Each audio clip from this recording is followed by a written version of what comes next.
न मृत्युर्जननी न मे जन्मदाता न मे बंधुमित्रम न गुरुर्नैव शिष्य।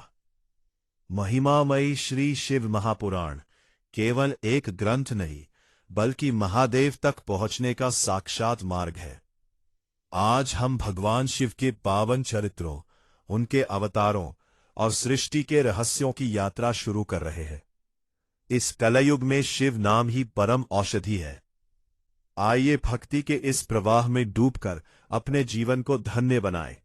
आप सभी से निवेदन, कमेंट बॉक्स में जय शिव शंभू या हर हर महादेव लिखकर अपनी उपस्थिति दर्ज कराएं। पाक सभी इस पावन चर्चा को अपने मित्रों और परिवार के साथ शेयर करें ताकि महादेव की कृपा सब पर बरसे। विद्येश्वर संहिता, तीसरा अध्याय, श्रवण कीर्तन और मनन साधनों की श्रेष्ठता। व्यास जी कहते हैं, सूत जी के वचनों को सुनकर सभी महर्षि बोले, भगवान आप वेद तुल्य अद्भुत एवं पुण्यमयी शिव पुराण की कथा सुनाइए।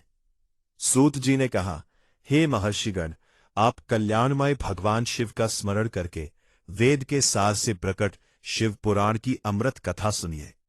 शिव पुराण में भक्ति, ज्ञान और वैराग्य का गान किया गया है।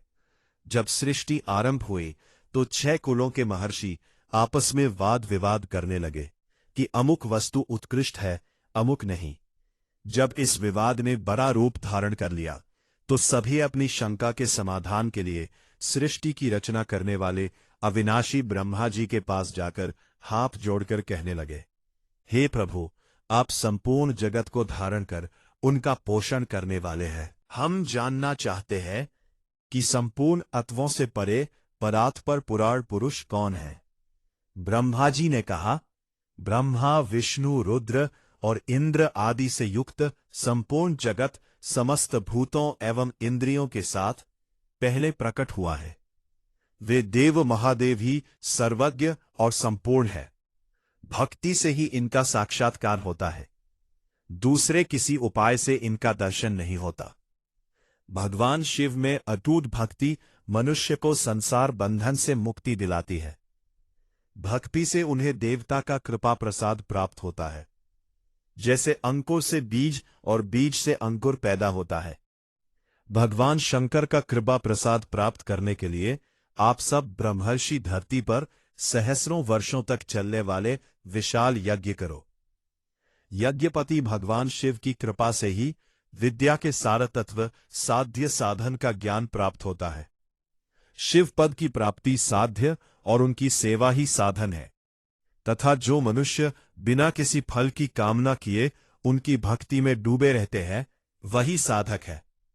कर्म के अनुष्ठान से प्राप्त फल को भगवान शिव के श्री चरणों में समर्पित करना ही परमेश्वर की प्राप्ति का उपाय है, तथा यही मोक्ष प्राप्ति का एकमात्र साधन है।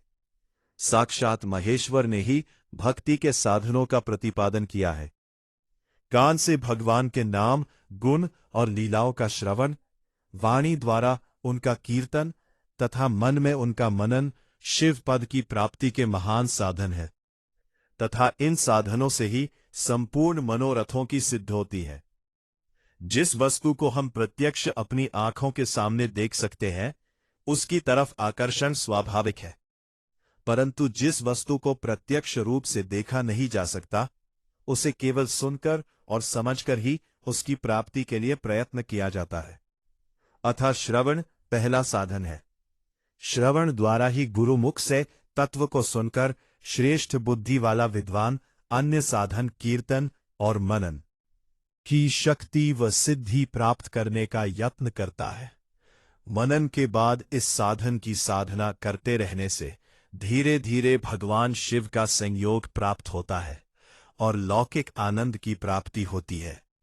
भगवान शिव की पूजा, उनके नामों का जाप तथा उनके रूप, गुण, विलास के हृदय में निरंतर चिंतन को ही मनन कहा जाता है।